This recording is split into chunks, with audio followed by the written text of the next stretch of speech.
건강수명 100세를 향하여 슬기로운 건강관리법을 알려주는 방송. 안녕하세요. OBS 생방송 건강콜센터의 저는 장민정입니다.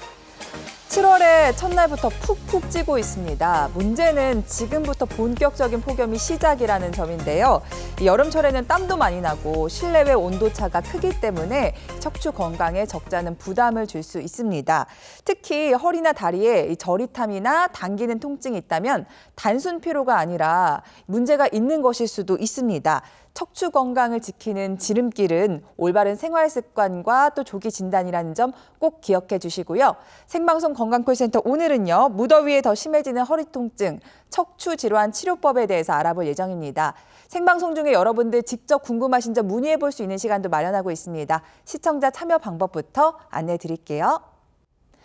네, 오늘 여러분들의 척추 건강을 위해 도움 말씀 주실 전문의 모셔보겠습니다. 신경외과 전문의 김욱하 원장님과 함께합니다. 어서 오세요. 네, 안녕하세요. 네, 시청자분들께 인사 부탁드릴게요. 네, 안녕하세요.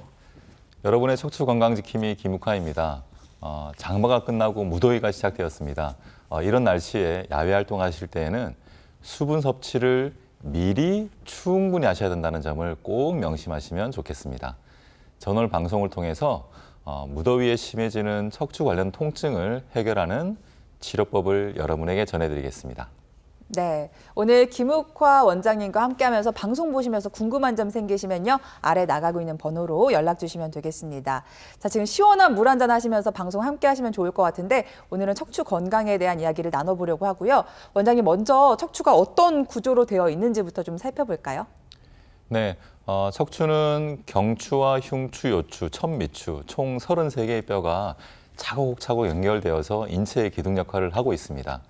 또 그 내부로 통로가 있어서 신경이 지나다니는데요. 그 신경을 보호하는 중요한 역할도 담당하고 있습니다. 네, 척추가 굉장히 복잡한 구조로 되어 있지만 대표적인 척추 질환은 딱 두 가지를 꼽을 수가 있을 것 같습니다. 어떤 것들이죠? 네, 대표 질환 두 가지는 척추관 협착증과 추간판 탈출증, 디스크인데요. 협착증에 대해서 먼저 말씀드리겠습니다. 협착증은 척추 내로 신경이 다니는 통로가 많이 있는데 그런 통로들이 여러 퇴행성 변화 때문에 좁아지게 되면 신경이 눌려서 증상을 유발하는 병이 되겠습니다. 다음 화면 주시면요. 왼쪽의 두 MRI 영상처럼 넓은 신경 통로가 오른쪽의 두 MRI 영상처럼 좁아지게 되면 문제가 되는 것인데요.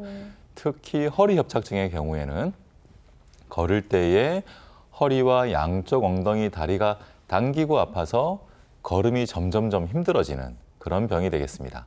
다음은 디스크인데요. 네. 정상적인 위치가 아닌 다른 부위로 디스크가 튀어나와서 신경을 눌러서 증상을 유발하는 병이 추간판 탈출증, 즉 디스크가 되겠습니다. 다음 화면 주시면요. 지금 노란 테두리로 그려놓은 것이 터져 나온 디스크인데요. 저 디스크 때문에 편하게 지나가야 될 신경이 눌려서 문제가 되는데 허리 디스크의 경우에는 한쪽 엉덩이나 다리가 너무 당기고 아파서 어찌할 줄을 모르는 그런 병이 되겠습니다. 네, 이 신경 통로가 좁아지고 또 무언가가 튀어나와서 가로막으면서 정상적인 흐름을 방해하다 보니까 이런 척추 질환들이 생기는 것 같은데요. 그렇다면은 저리고 당기는 증상이 통증이 어떤 부위에 나타나느냐에 따라서 내 척추 어디에 문제가 있다 이렇게 짐작해 볼 수 있을까요? 네. 허리를 구성하고 있는 뼈들 여러 부위가 있는데요. 그중에 어느 한 부분만 이상을 해도 허리 통증이 발생할 수가 있습니다. 그래서 허리 통증만 가지고 내 척추 어느 부위에 이상이 있다고 짐작하는 건 좀 쉽진 않은데요. 하지만 다리의 통증이 동반이 되면 짐작하는 것이 조금 수월해집니다. 예를 들어서 다리의 바깥쪽으로 통증이 동반이 되어 있으면요. 허리 4번과 5번 사이에 문제가 있겠다 짐작할 수 있고요. 다리의 뒤쪽으로 통증이 동반되어 있으면 허리 5번과 천추 1번 사이가 문제가 있겠다 좀 추측할 수가 있습니다. 근데 여기서 시청자분께서 꼭 명심하실 것은 허리가 아프지 않고 다리가 아픈 경우도 있는데요. 그럴 때에도 척추에 이상이 있을 수 있다는 점을 꼭 명심하시면 좋겠습니다. 네, 통증 부위가 어디건 간에 많은 분들이 일단 허리가 아프기 시작하면은 그래도 수술은 안 하고 싶은데 라고 생각하실 것 같아요. 그러려면 병원에 빨리 오셔야 되거든요. 그 단계적 치료에 대해서도 설명을 해주시죠. 네, 항상 방송 때마다 설명드리는 것인데 아프면 빨리 병원에 가셔야 1단계 간단한 보존적인 치료만으로도 증상을 해결할 수가 있습니다. 이런 치료에는 약물 치료와 물리 치료, 운동 치료, 그리고 신경 차단술 등의 방법이 있습니다. 꼭 기억하십시오. 아프면 빨리 병원에 가야 한다. 네. 근데 이제 이 1단계 치료만으로도 증상이 해결되지 않으면 그럴 때는 이제 2단계 비수술적인 치료를 받게 되는데요. 이 방법들에는 증식 주사 치료, 신경 성형술, 그리고 양방향 척추 내시경술 등의 방법이 있습니다. 안타깝지만 소수이긴 하지만 아무리 치료를 거듭받아도 증상이 지속될 때는 어쩔 수 없이 수술을 받게 되는데요. 이런 방법들에는 인공 디스크 치환술이나 척추 고정술, 유압술 등의 방법이 있습니다. 네. 너무 늦지 않게 병원에 오신 분들께서는 이렇게 수술이 아니라 비수술적인 치료로 허리 통증 치료해 보실 수가 있는데요. 오늘은 그 비수술적인 치료 방법들 소개해 드리고 있고요. 가장 먼저 주사 치료에 해당하는 증식 주사 치료에 대해서 알아볼까요? 네. 척추를 구성하고 있는 인대나 힘줄도 많이 있는데요. 이런 부분들이 손상을 받고 불완전하게 치유가 되면 거기서부터 통증이 유발됩니다. 바로 이것을 치료하는 방법이 증식 주사가 되겠는데요. 손상된 인대와 힘줄이 붙어있는 뼈 부위에 주사를 놓게 되면 혈액량이 증가하면서 영양이 공급이 되면서요. 그 내부에서 내 몸 스스로의 치유 능력으로 손상된 부분들을 근본적으로 개선시키는 그런 주사 치료 방법이 되겠습니다. 네. 그렇다면 이 증식 주사 얼마나 주사를 몇 회나 맞아야 하는지 또 간격은 어떻게 되는지 이런 부분도 궁금하실 것 같아요. 네.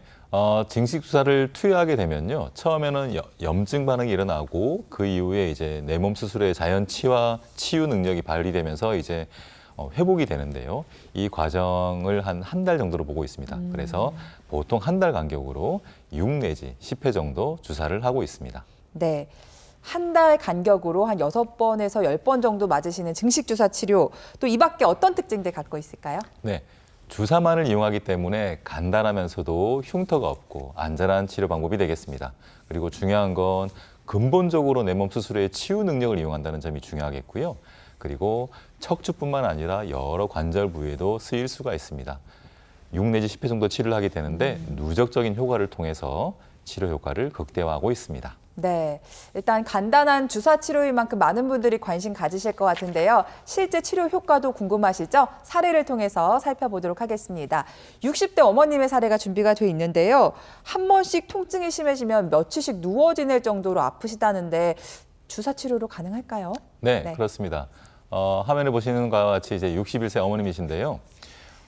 몇 년 전부터 이제 허리가 아프고 엉덩이, 다리가 땡겨가 아픈데요.